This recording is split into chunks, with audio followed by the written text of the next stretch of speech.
Bueno, muy bien, bienvenidos a esta nueva jornada. Es el segundo día, hoy precisamente, del Live Collection Summit, en el marco de esta gran semana de conocimientos Expo Cobranzas, un evento organizado en su totalidad por la revista Ciclo de Riesgo. Ustedes ya saben, la revista circula en Colombia, México, Chile y Perú. Vamos entonces a iniciar ya con nuestra agenda académica. El tema que nos ocupará en los siguientes minutos: la inteligencia artificial a lo largo de toda la cadena de valor de la operación de cobranza. Para ello tenemos un invitado muy especial, se trata de David Fernández. David es el director comercial regional de Argentina, México y Colombia en AIS desde el 2018. Es ingeniero informático de la Universidad Politécnica de Cataluña. David lleva más de 20 años trabajando directamente con entidades bancarias y directores financieros, asesorando sobre cómo controlar el riesgo y cómo prevenir y gestionar la morosidad de sus carteras de clientes. A lo largo de su trayectoria, David ha sido director de metodologías cuantitativas en la línea de soluciones para la gestión del riesgo de crédito en la sede AIS de Barcelona. Posteriormente, asumió el cargo de gerente general de AIS en Argentina y en esa misma etapa se responsabilizó de iniciar las operaciones de AIS en Colombia, abriendo una oficina en el país, la quinta precisamente compañía que dirigió hasta 2017, de manera que entonces le damos el saludo y la bienvenida agradeciéndole a David Fernández. Adelante.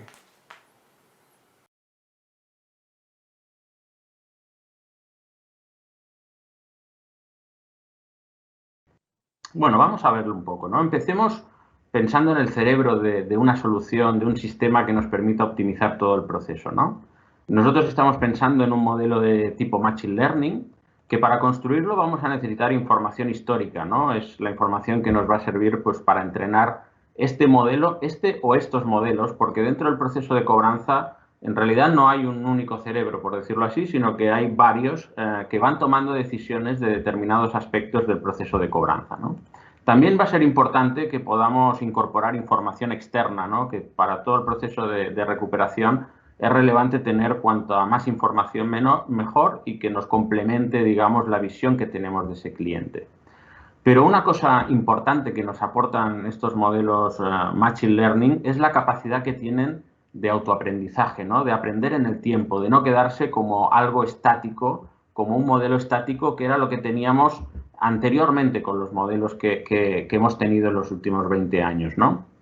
Ahora bien, ese proceso de aprendizaje automático necesitamos que sea controlado, ¿no? Hoy se habla mucho pues de la inteligencia artificial, de los límites que le ponemos y efectivamente no podemos dejar que los modelos aprendan sin más cualquier cosa, sino que necesitamos imponerle algunas restricciones, algunos criterios de negocio que necesitamos que se cumplan en todo el proceso, ¿no?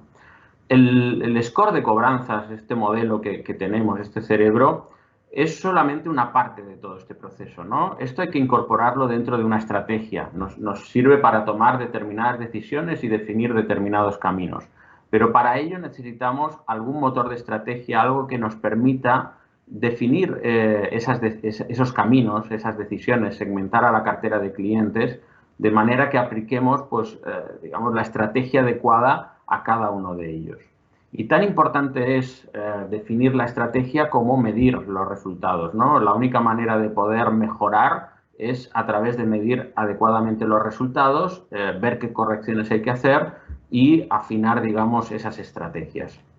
Y luego también necesitamos la gestión operativa, ¿no? Necesitamos tratar con call center, enviarles las operaciones, que las gestionen, tratar con agencias de cobranza, gestionar refinanciaciones con los clientes o acuerdos de pago, trabajar con canales externos, ¿no? Ya sea de terreno, agencias, etcétera, y todo eso pues en un marco integrado pues con los modelos, con la estrategia y que todo funcione al unísono, ¿no? Esto sería la visión o las claves que nosotros vemos en todo este proceso.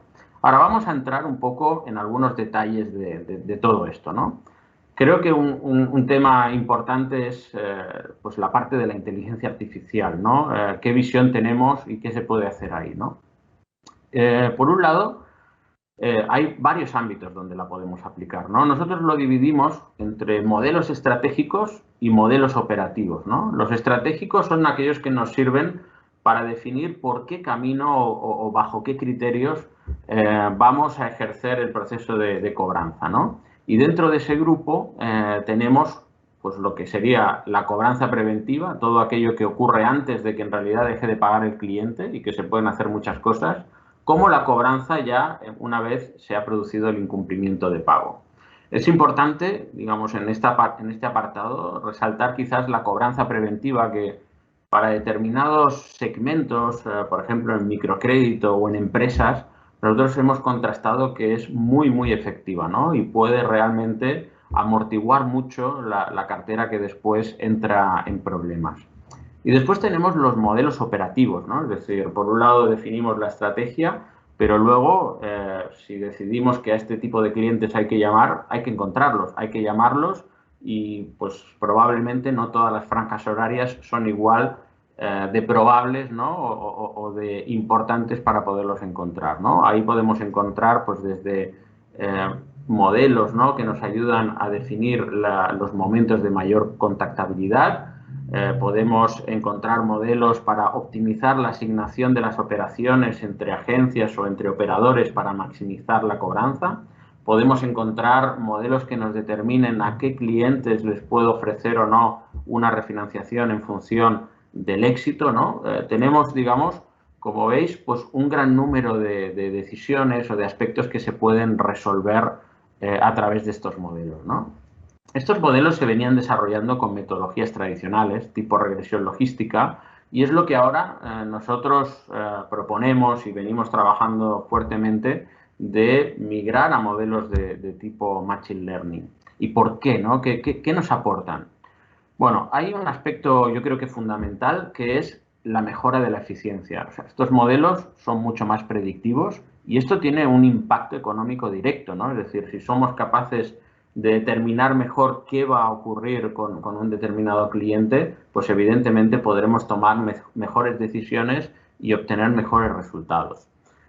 Por poner un ejemplo o algo, digamos, reciente, relevante, el Banco de España acaba de publicar un informe donde hace un análisis de la performance que tienen estos modelos Machine Learning frente a metodologías tradicionales y llega a una conclusión muy interesante, que es que adoptando estos modelos frente a los que hasta hoy se venían adoptando mayoritariamente por parte de las entidades financieras, se pueden conseguir ahorros de capital entre el 12,5 y el 17% según el análisis que ellos han hecho, ¿no?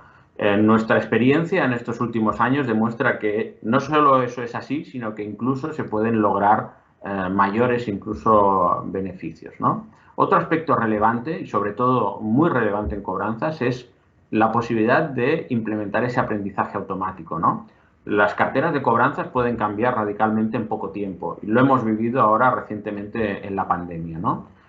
Con un modelo que va autoaprendiendo en el tiempo, pues podemos lograr que ese modelo no pierda poder predictivo y por tanto se mantenga vigente a lo largo del tiempo. También un efecto colateral, pero no menos importante, es la reducción del número de modelos necesario, ¿no? En general, digamos, estos modelos microsegmentan la población y por tanto no se necesita hacer modelos distintos para cada grupo homogéneo y eso pues reduce el esfuerzo para construirlo y para mantenerlo. Y luego el aprovechamiento del Big Data, que también en cobranzas es fundamental, ¿no? Tenemos mucha información en ocasiones, información que a lo mejor por sí sola no la vemos tan relevante, pero combinada una con otra sí que acaba siendo muy relevante, ¿no? Y eso es justamente lo que nos permite identificar esta metodología. Ahora bien, también tenemos bastantes inconvenientes, ¿no? Hay barreras que hay que vencer y que si eso no se resuelve adecuadamente, pues podemos tener problemas con la implementación de estas metodologías, ¿no? La primera es que estas metodologías han sido asociadas tradicionalmente a las cajas negras, porque realmente no sabemos, no podemos visualizar en una fórmula el resultado de este modelo, ¿no? Por tanto, va a ser muy importante ser capaces de explicar la metodología. También evitar el sobreajuste, que es uno de los riesgos importantes que tienen estas metodologías y que si no se aplican adecuadamente puede ser que tenga un modelo que hoy funciona muy bien, pero que mañana ya no funcione nada bien, ¿no? Y eso no es lo que queremos. Queremos un modelo que funcione bien a lo largo del tiempo. La manera de entender bien cómo funcionan estos modelos es a través de saber qué variables influyen en el resultado, con qué pesos, ¿no? Qué importancia tiene cada una de ellas y qué tendencia. La tendencia nos sirve para entender si es lógico, si tiene que ver con la lógica de negocio, lo que el modelo está deduciendo. Y si eso no es así, debemos tener las capacidades adecuadas para dirigir estos modelos hacia lo que nosotros necesitamos, ¿no? Incorporar reglas o forzar tendencias, ¿no? Todo esto es muy importante.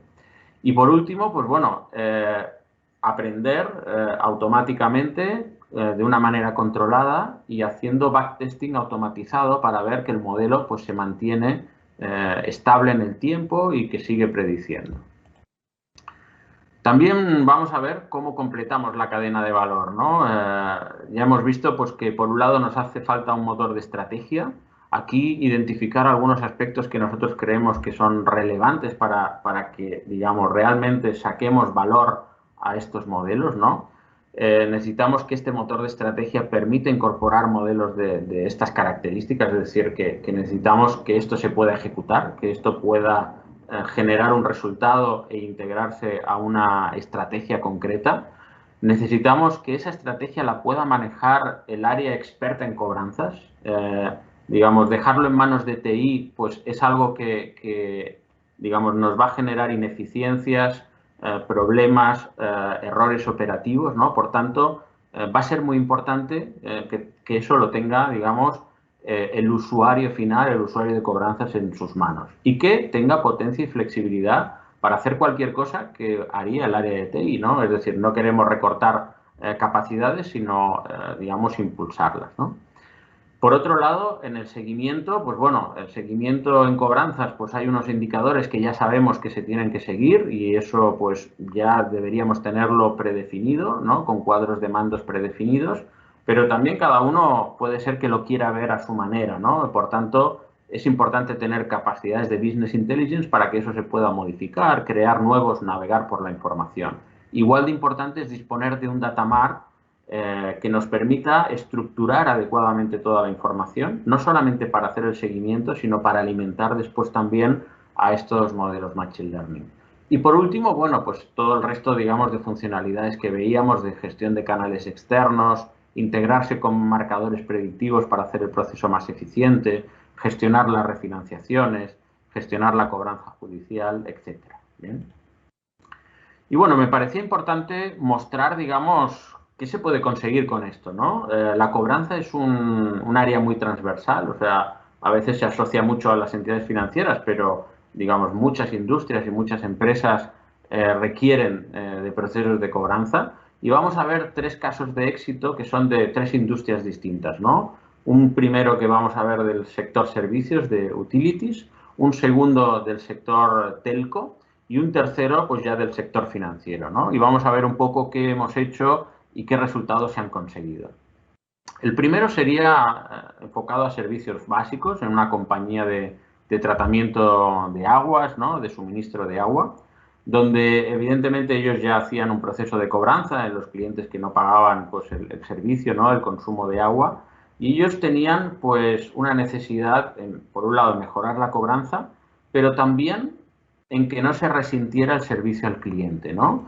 Entonces, en el objetivo, fijaros que había dos objetivos que pueden estar contrapuestos a veces, ¿no? Uno es mejorar el servicio al cliente, ¿no? Es decir, había una acción muy efectiva que tenían ellos, que era cortar el suministro. Entonces, ahí eso de por sí les daba un 80% de efectividad, pero era una medida drástica que, por un lado, podía restar ingresos en clientes que en realidad hubieran pagado bien con un proceso, digamos, adecuado, ¿no? de cobranza, y por otro lado, pues generaba pues, un cierto malestar, ¿no? También querían reducir los costes de la recuperación y mejorar o por lo menos mantener las tasas que estaban teniendo hasta ese momento, ¿no? ¿Qué es lo que hicimos? Pues dos cosas principalmente. Por un lado, un modelo, un score de cobranzas que ordenaba a los clientes en función de la probabilidad de recuperación, ¿no? De que volvieran a una situación normal. y por otro lado integrar eso en la gestión, ¿no? Es decir, que de alguna manera redefinir, ¿no? el criterio que ellos tenían hasta ese momento para mejorar, digamos, todo el proceso. ¿Qué resultados obtuvimos? Bueno, por un lado, ellos en su estrategia original básicamente lo que hacían era el día 1 realizar una llamada y luego alguna acción esporádica no uniforme hasta que cortaban el suministro, ¿no? Algo que nos sirvió, digamos, identificar a través del modelo es que había llamadas que no eran adecuadas, ¿no? Es decir, por un lado teníamos clientes que digamos, si a todo el mundo le trasladamos el mismo mensaje, pues no se sentían aludidos, ¿no? Los más riesgosos. Y por otro lado, hacíamos llamadas que probablemente no servían de nada porque el cliente hubiera pagado igual, ¿no? Entonces, determinamos hacer llamadas el primer día solamente al 5% de los clientes más riesgosos, mientras que el resto se escalonaba en función de su nivel de riesgo, ¿no? De manera que a unos los llamábamos al día 5, 10 o 15, ¿no? En función de su nivel de riesgo. Y a cada uno le trasladábamos el mensaje, digamos, más adecuado. Había un conjunto de clientes que al atrasar, digamos, esas llamadas ya no hacía falta, digamos, llamarles porque tenían una autocura, ¿no? Una recuperación espontánea y realmente era un volumen no menor, ¿no? Con lo cual, con esto se conseguía, digamos, no llamar innecesariamente y generar, digamos, quizás mensajes equivocados y acertar más en el mensaje, ¿no? Y luego, por otro lado, también lo que analizamos fue dónde era óptimo fijar el corte de suministro, ¿no? Y eso, pues, se desplazó en el tiempo de 30 a 35 días, manteniendo el nivel de recuperación, pero disminuyendo los costes y mejorando la relación con el cliente. El segundo caso es un caso del sector de telecomunicaciones, una empresa proveedora de Internet, telefonía fija y móvil, que tenían una estrategia de cobranza basada en una secuencia fija de acciones, ¿no? Primero mandaban un SMS, luego hacían una llamada blanda, luego mandaban una carta, luego hacían una llamada más dura, bueno, y también acababa en el corte del servicio, ¿no? Ahí el objetivo básico era optimizar el proceso de cobranzas, ¿no? Digamos, conseguir mejores resultados. ¿Y qué es lo que hicimos? Pues, por un lado, construir un modelo también, eso fue la base, digamos, de la solución, pero luego hubo dos elementos fundamentales, ¿no?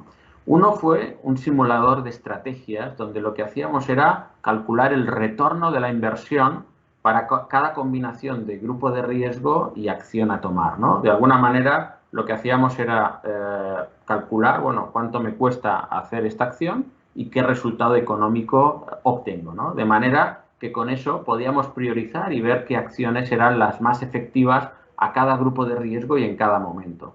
Y luego se identificó, digamos, un patrón donde clientes que, digamos, impagaban y de alguna manera ya daban eso por perdido, ya decían, yo ya no voy a pagar, pues ahí se observaba que había, digamos, un incremento desmesurado del consumo, ¿no? Con lo cual también determinamos qué límites de consumo eran razonables en función de cada perfil de cliente, de manera de identificar cuando se producía ese quiebre y evitar, digamos, una pérdida mayor, ¿no? Es decir, no te cortamos el suministro si no vemos que tú ya vas en camino de que no vas a pagar y que encima pues estás consumiendo más.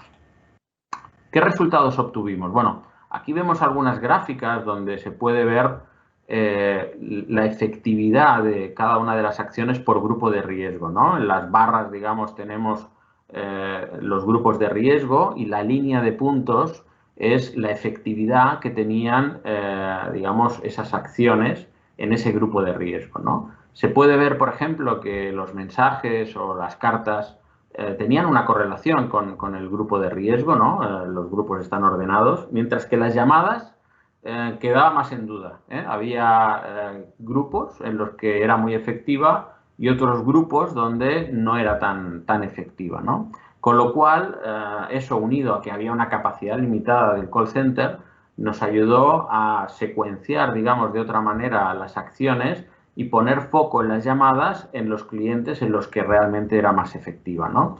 Esto, por ejemplo, aquí tenemos la primera llamada, pero había, digamos, llamadas posteriores donde pues el grado de efectividad pues cambiaba, ¿no?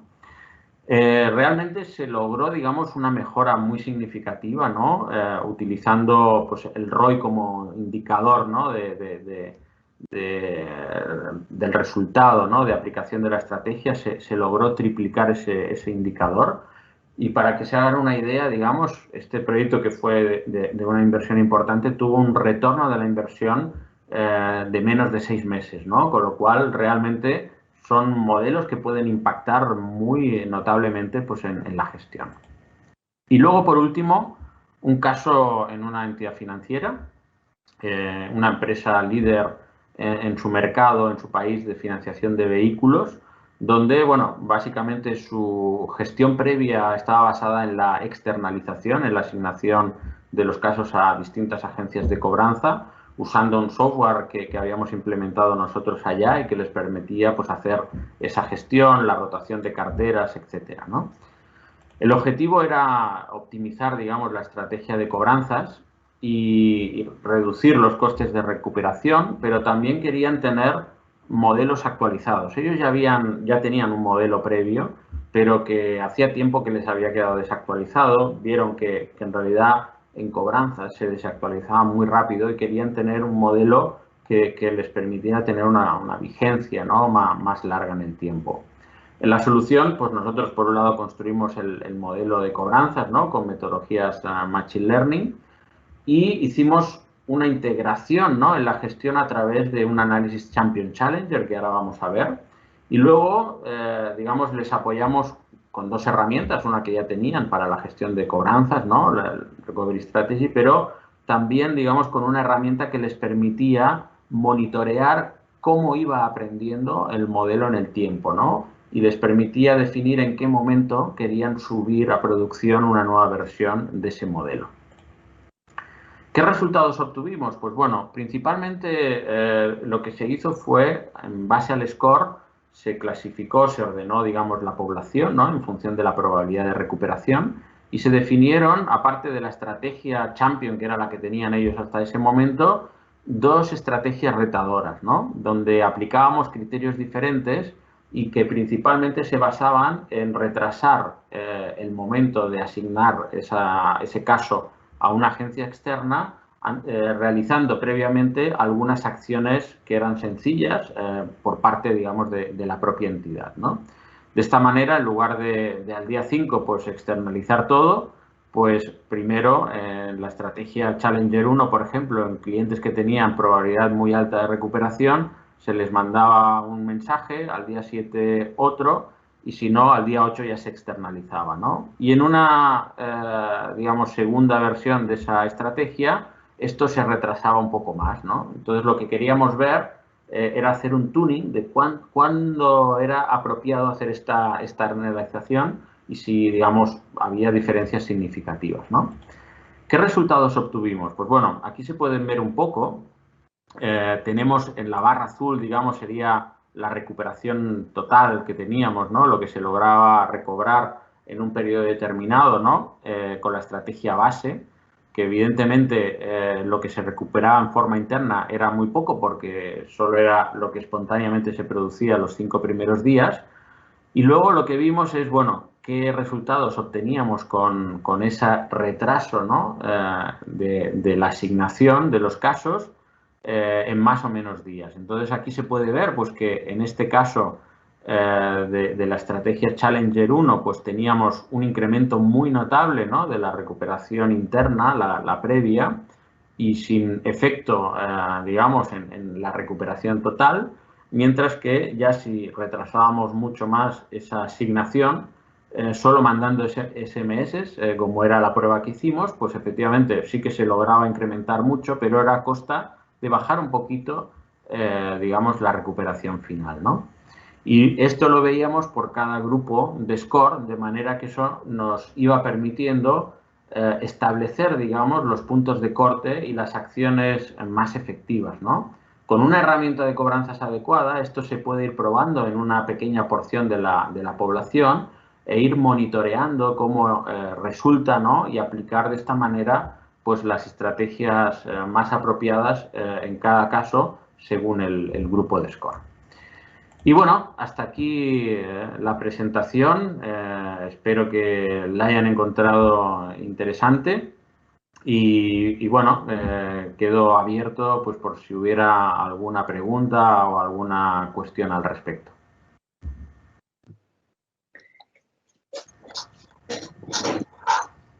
Sí. David, muchísimas gracias. Muy interesante tu presentación. Además, un caso práctico de negocio, porque muchísimas veces uno no ve qué tan tangible es la aplicación de estas herramientas y de esta inteligencia artificial en los modelos del ciclo de riesgo de crédito. Mira, no sé si conoces un caso de éxito me han preguntado que en el sector B2B, en empresas de retail, aquí tenemos una audiencia muy grande del comercio, de compañías, sobre todo pequeñas, medianas. Nuestro aliado en este evento es Fenalco y tenemos una gran audiencia de comerciantes, micro, que están evolucionando y ven muy lejanas estas tendencias y muy costosas y digamos difíciles de instrumentar porque su operación no es tan sofisticada como puede ser un modelo de riesgo de un banco o de una gran fintech. Cuéntame, ¿qué recomendación le das a un empresario mediano para que vence este temor y aplique todas estas tecnologías a su operación? Muy bien, pues a ver, realmente las tecnologías cada vez pues llegan a un abanico más amplio, ¿no? de empresas y, digamos, evidentemente, pues probablemente al principio pues son más costosas, están más, digamos, al alcance de empresas más grandes, pero conforme se van estandarizando los procedimientos, pues eso da acceso, digamos, a muchas más empresas, ¿no? Yo creo que, evidentemente, digamos, conforme evolucione todo esto, pues cada vez eso va bajando, digamos, a empresas más pequeñas. Nosotros mismos lo vemos, ¿no? Porque empezamos pues con entidades muy grandes y cada vez hay entidades más chiquitas que le ven, digamos, la aplicabilidad y sobre todo al final es una cuestión económica, ¿no? De retorno de la inversión.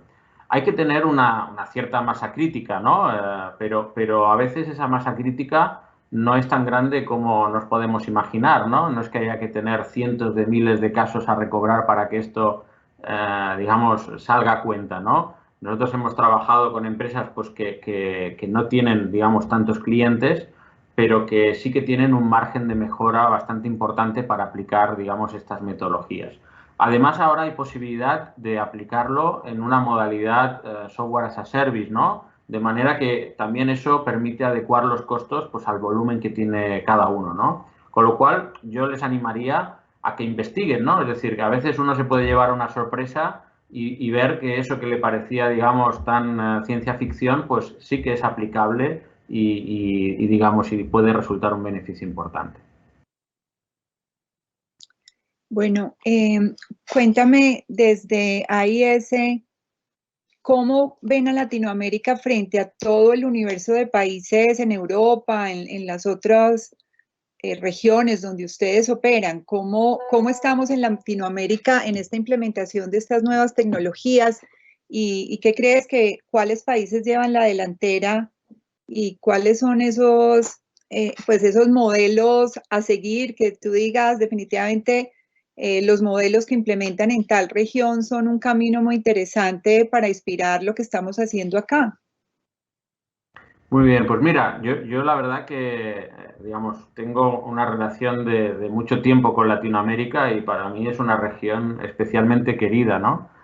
Y te tengo que decir que siempre he visto más ganas de innovar a veces en Latinoamérica que en Europa, ¿no? En Europa, pues, digamos, a veces se quieren seguir por los pasos muy firmes, muy seguros, ¿no? Y hasta que no está todo muy probado, pues no digamos, es como que no quieren avanzar digamos, o no tanto, ¿no? Sí que las entidades más grandes, ¿no? Pues siempre suelen tomar la iniciativa y llevar las cosas adelante. Pero cuando ya entramos en entidades más pequeñas, pues yo muchas veces veo que en Latinoamérica hay más interés por innovar que el que encuentro a veces en algunas entidades pequeñas en Europa, ¿no? Digamos, yo veo el cambio. Yo creo, por un lado, que digamos, estamos ante un cambio muy importante. Ya hay muchas entidades en Latinoamérica que se han dado cuenta y que se han subido, digamos, a ese cambio. Sin duda, lo que se venía haciendo hasta hace 5 años y que muchas entidades siguen haciendo a día de hoy, en un plazo de 5 años más va a ser, digamos, creo que residual, ¿no? Y cada uno pues tendrá que ver cuándo hace el cambio, ¿no? Y en Latinoamérica pues yo veo que ya se está haciendo, ¿no?